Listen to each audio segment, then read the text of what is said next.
Experts estimate there will be 30 billion IoT devices by the end of 2020, and each one of those devices generating data, and most of that data is in unusable proprietary formats.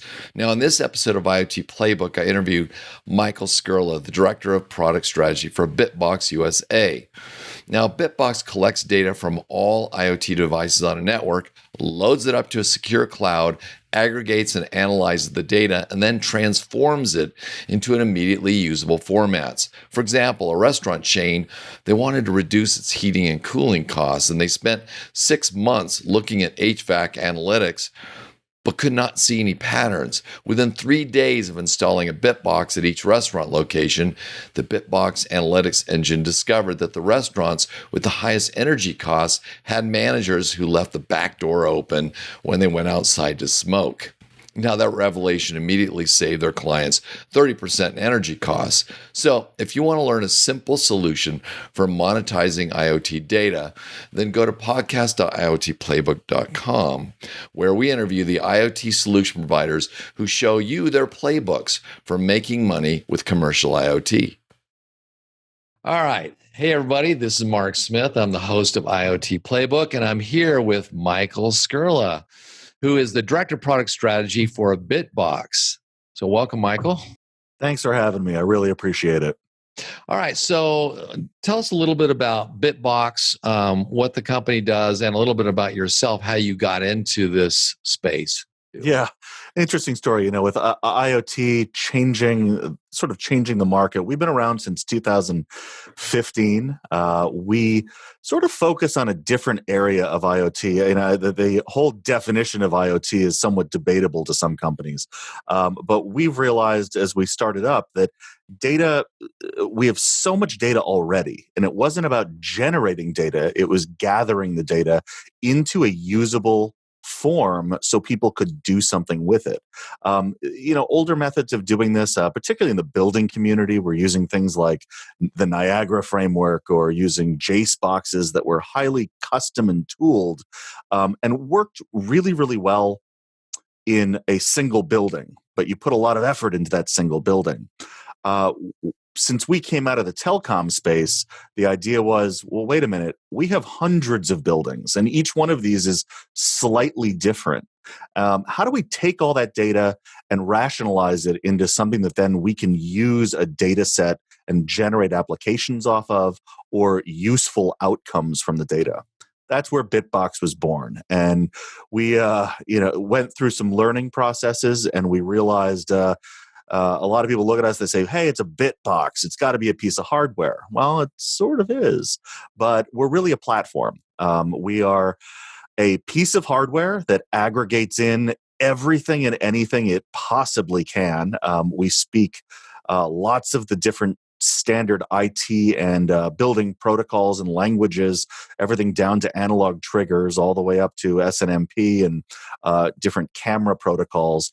And our goal is to take it all, move it over to a cloud platform, reorganize the data so it's useful, and then allow people to mine that data easily, and multiple people to mine that data easily. So that's what we grew out of, and we've. It's an interesting thing. We like to call ourselves middleware in some ways, which I don't know if that's a good or a bad term, but it's a necessary evil as you're dealing with IoT these days. That how do you relate one system's data to another system's data? We solve that problem. And a lot of larger, even IT organizations and some of the largest companies in the world have realized this in different verticals, whether it be IT or building operations and management to oil and gas, that this is a problem that needs to be addressed affordably. And there's really no other frameworks doing this. Okay. So, and in yourself, how did you get to BitBox, and a little bit about your I have an interesting history. So I do have a computer science degree originally from long ago, and I originally graduated college and I started working in the financial space, and boy, I found that boring. So I went back into electrics. I worked in the electrical industry with some of the larger electrical manufacturers. So I have quite a product management background and marketing background. And then lo and behold, about 7 or 8 years ago, these worlds started colliding. The software background that I was educated in and the electrical world that I had learned to love were becoming one. And they were coming in together and controlling each other, and almost a fight was forming. And I realized how fascinating it was.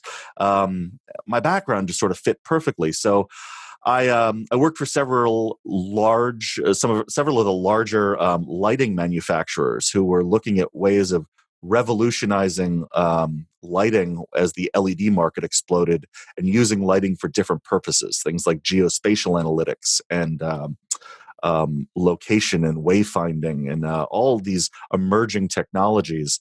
But again, you look at these emerging technologies, they're all data related. They all involve lots of data. And the struggle was always, well, wait, what do we do with it? How do we gather it all? Because speaking of the lighting industry as one, great, that may be location analytics. But if you can't relate that to what else is in the building, you have a silo of data that's relatively useless. So I came over to BitBox, who I saw forming up this plan, growing and really changing things, and I haven't looked back. I really think it's the future of where the data space is going, merging within the IoT space and the electrical industry as a whole as well. So, because you're right, IoT, that is one of the things that, you might get into it because you're solving a specific problem. We talked before the show about, different regulations and stuff. It might get you in, but the end result is you end up with lots of data, and these different IoT devices are throwing off data in non-standard ways. I mean, we talked about one in the HVAC world, which seems to be emerging, this haystack standard. But as you look at the data that's out there from IoT, how much of it would you say is it doesn't fit any standard versus standardized right now? Yeah, the standardized. There's some great momentum happening, particularly in that HVAC community that you mentioned. They have things like the BACnet standard, and soon something called BACnet SC, which is a much more apt protocol, particularly within the HVAC space. But the data itself, uh, for the most part, you're looking at either highly proprietary ways of it communicating. And a lot of systems are still following highly proprietary ways in the commercial space. I say that very carefully, and I'll get back to that in a minute. Or we're still falling back in a lot of cases to things like analog triggers, or at best serial, coming in and then sort of making that into usable data and storing it. So these are things that have been around, obviously, 50 years in some cases. The idea of an analog trigger, or putting on something that can sense if voltage is there, but we're able to extract all that and pull it out. That one comment that I just made on commercial is interesting, because this is one of the first times in this IoT revolution that we're in. It's almost a grassroots effort, as I see it, because the residential space has platforms at this point and has really somewhat embraced the IoT experience within homes. And of course, it comes back to the cell phone really started all of this. But people are now going into their offices and coming with preconceived notions that data and things should work together better within their jobs, within their industries, where they're going. And that's an area where platforms haven't excelled. We have at home Alexa, we have a Google Home, all of these things that help us gather my light switches, my thermostat, my doorbell at home. But in business and in commercial and industrial, we really don't have that. We're still relying on things that were generally born out of the HVAC space, which doesn't fit what IoT really is. IoT is everything, a data collection of all different types of things, and then figuring out what you can do with it.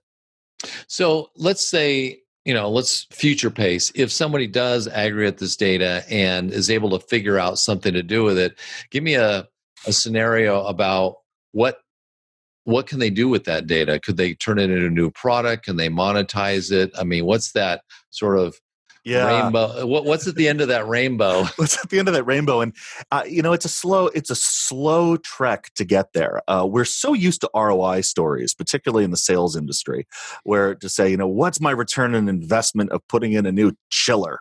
And you can calculate that.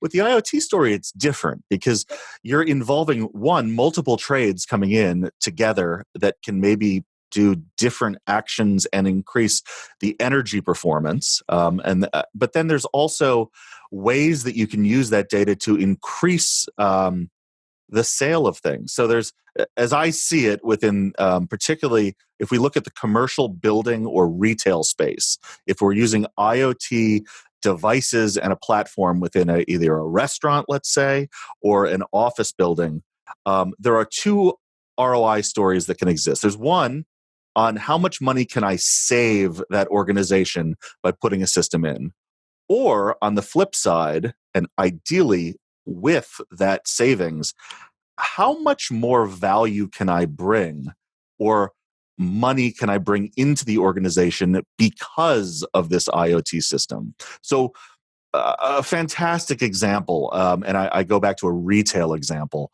that I think everyone will resonate with, is that you look at the average restaurant. And I worked with this restaurant group in New Mexico a while ago, and they had 5 or 6 different systems in these stores, and they wanted to monitor them eventually all together. So they had air conditioning, they had lighting, they had point of sale, Wi-Fi, security, and something else. And these were all individual sites that had they were monitoring them individually through separate software packages, which is very common. There has been software packages for rooftop units for 20 years. But they had an outlier problem. They had 3 stores that had a utility bill that was 4 times the price. But all of these were built the same. So there was it was an interesting problem. They sent HVAC technicians. In fact, in one of the stores, they replaced the packaged unit, the rooftop units, saying it's got to be HVAC that's doing this. As in tandem with this project, they started implementing an IoT platform. And meaning they were going to start taking all of these locations and monitor them together. Now, it wasn't just all the locations, but they started into a central pane of glass philosophy where they wanted to not look at a security system software, not look at a software for the HVAC system and another software for security, but pull them together. They could never identify this problem over 6 months. Within 3 days of implementing this and pulling all of this data together, they could identify the problem. The back door was being left open because those stores had managers that smoked. It's as simple as that. The air conditioning systems were doing exactly what they should have done, and the software would have never known the difference. It was keeping that temperature in that restaurant at exactly 70 degrees while it was 105 outside because that door was open. By tying these together, all of a sudden, they were able to identify, well, wait a minute, this has nothing to do with HVAC. We've been going after the wrong people. So that's one example on the savings side. But then you look at that and they've got all of this data from the stores right now. How can this data be used to push out and help individuals to make money? So that store data, you've got sensors in there, you've got motion sensors, you've got temperature sensors. You can then use that data in different ways through different analytics tooling. Microservices is a phrase that's being used quite a bit to say, well, maybe we should staff the store differently because we see it's more occupied between 12 and 2 on Thursdays. Or the traffic patterns or weather are different coming up on Friday are more conducive for people to come in.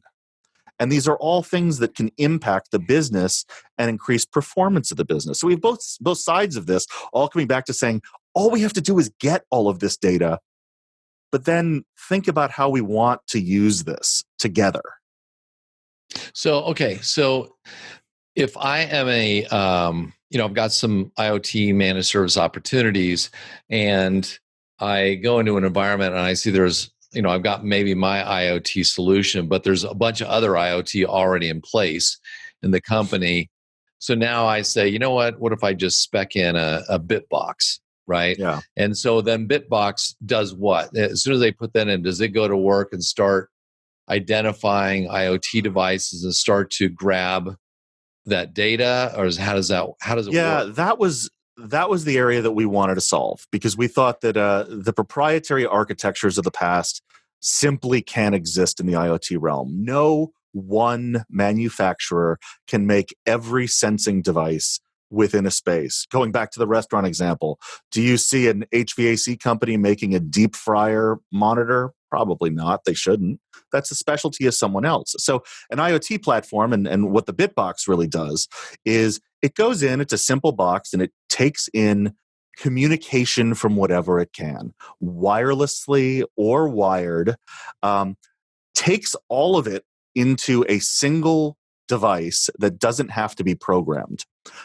It then sends it out to a cloud service, Mm-hmm. a platform, our platform. Now, we differ a bit on the platform because we are not looking to retain the data. We don't control the data, nor do we specify where this platform has to live. So a lot of customers are very comfortable using cloud services of their own. Fantastic. You want to use AWS, GCP, Azure, DigitalOcean, we'll hoist this up into any environment you want. But as you deploy these bit boxes out in the field, which again require no programming, you just have to wire them up to devices, they start aggregating in all of the data into the cloud environment. From within the cloud environment, you can manually identify strange things, but we also have a significant amount of technology that starts saying, well, wait a minute, we know that these are air conditioners across these 20 sites. We're going to group these together and use metrics and analytics around air conditioning for those units. These are perhaps fire suppression systems that we're monitoring. And then another one is rooftop units. It doesn't matter the vendor, it doesn't matter the communications protocol. We rationalize all of that complexity out that used to involve really expensive on-site commissioning, which honestly drove people away from wanting to use consolidated technology because it got too complicated. Hmm. So do you have to be well, I found it interesting that my nephew's going into IT now, and they're calling it ISDS, and I go, I get the IS, like information. So what's data science or Uh, something? And I go, really? Well, being an IoT, I know the data is there. So how much do you need to know? Because now you got all this data. Now you, like the managed service provider or the client, like how do they take that data and then do something with it? You said you guys organize it and start to bring it to light. Are there certain tools that you have in BitBox that kind of give you that first level of awareness? One thing that, as we were looking at the market and going into this, we started doing a lot of this again in the data center market. So we did build up within our cloud environment the ability for things like alarming and reporting. A lot of it was energy based at the time. Again, data centers, huge energy consumers, how they can better monitor, manage uptime related to energy. But as we progressed, we started realizing, analytics are a field of their own, that a lot of companies now are developing packages to do specific microservice analytics. I'm using that phrase again. But the problem is they don't have access to the data. So you see a lot of these microservices companies that do exceptional work for, let's say, there's a company out in San Jose that's doing it just for retail. Another one that's doing it specifically for campus building systems. Other ones that are in sales marketing. They're all looking for the same data set. But to date, they've had to go through this really complicated adventure of saying, okay, we're good at the data science, but we also need to figure out how we're going to aggregate all of this data into our software. And one, for these data science companies, that's really expensive and hard. You have to send bodies out to site to literally clamp onto things or wire things and figure out how to build your own bit box in cases. But it also is a disadvantage to the customer because they're going in and saying, I want to improve my energy performance and I'm going to go with company X, who's a great software company, and they're going to come in and put all of these gadgets to gather the data that they need to do this data science. The problem is that data is probably good for a good 6 or 7 other uses in the business. Mm. In a retail setting, we talked about marketing, knowing where people are, say in a big box store, just because you have sensors already there. The data's there. But what are you going to do? Put in more sensors just to be able to figure out if people are looking at end caps? You're going to put in more sensors just to figure out. We get into this sort of crazy methodology of building up more silos and more networks just for monitoring. So that's where the idea that we wanted to focus on that middle area. Let us gather all of this data, and then we'll help you make connections to what are now hundreds of highly targeted microservice companies that want this data and can do amazing things with it to transform either that savings side or that profitability side to generate revenue. If you have that at your disposal. And the great thing is, if you own that data and you're controlling the way it's being harvested, it's your data. You can then change to other microservice companies or add on or cut them off at will, depending on your business needs or appetite for using the data. So, okay, so somebody who is putting together some sort of an offer, okay, so they're baking in, they're putting a BitBox in, they're gathering data, and they're finding, opportunities, revenue making or cost saving opportunities out of this deal. So then, what is it? How are you priced then? To the service provider, like, Yeah, we are a software company in the end, and we are we follow a software as a service model. We generally charge a per monthly fee per BitBox that is installed. Now, a BitBox, that piece of hardware that goes in, we supply as just part of the monthly service. It goes in, gets wired by a contractor of your choice. It's not a difficult thing to put in. And then could a like a managed service provider who installs servers and PCs, could they easily install this? Yeah, they can. Again, we have to go back to saying, does an IT person know enough about building management to wire in BACnet thermostats? Maybe, depending on it's that IT OT world of or in building management world. How versed is the IT person on pulling in the right data within the building infrastructure? But absolutely, I think that anyone who can crimp on RJ45 connectors probably can figure out how to wire a BACnet thermostat with a little help, right? Okay, Or all right. It's understanding the data topologies and how they wire is really all you have to do. The wonderful part about it is you don't plug in a keyboard, you don't plug in a monitor, you wire it up, you turn it on, and that's it. From there, everything is cloud-based. So you're charging them a fee. Just give me a ballpark. It all depends on volume. One thing that I believe I said, or maybe I didn't at the beginning, is we are a company that someone will come to us and say, I have the greatest new high-rise building in New York going up, and I'm putting in all the greatest and neatest new technology. And we will probably say, pass. And the reason for that is that's one building. Remember, our business model really is to say we're into multiple locations. We usually cater to things. If you come to us and say, hey, I got 1,000 square feet, but 250 of those locations, oh, we're all in. That is totally our sweet spot to go in. The monthly service fee can really range. It's relatively affordable. I would say at the very high range, you could say $500 a month, but that's, it scales down quickly the more you add locations. Because for us, the biggest effort is making sure that you're getting all the data correctly in the beginning into the cloud platform you want and setting up that initial instance. Mhm. From there, adding them, it's a sliding scale down. Okay. All right. And then they come up with some other service offering on the other side. Can you give me an example of how someone has, made what kind of service or offering they made on top of your BitBox?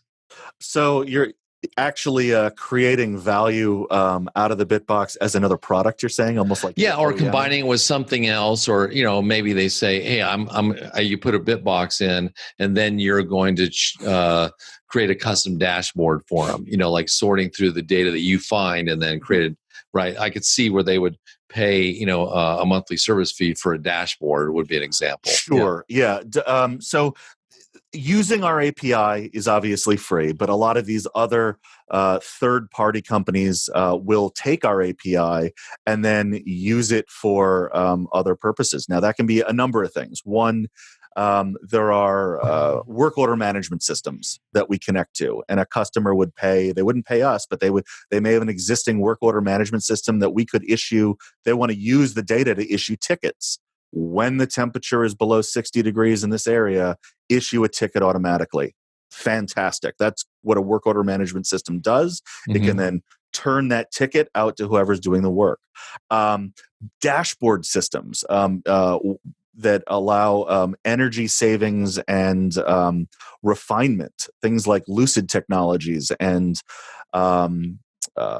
who has Building OS, and Switch Automation is another fantastic one that has done work like that. But there are hundreds of these. You look at integrated workplace management systems. This is one of the most fascinating ones that I've seen, using basically motion sensors that are part of lighting systems, traditional lighting systems.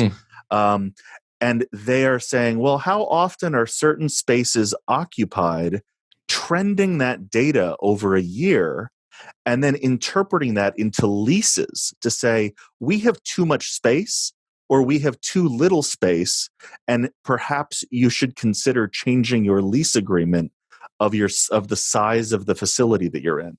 So you can look at all of these really interesting other metrics. Predictive maintenance is one of them that is really fascinating. The idea that there is a lot of tribal knowledge within organizations.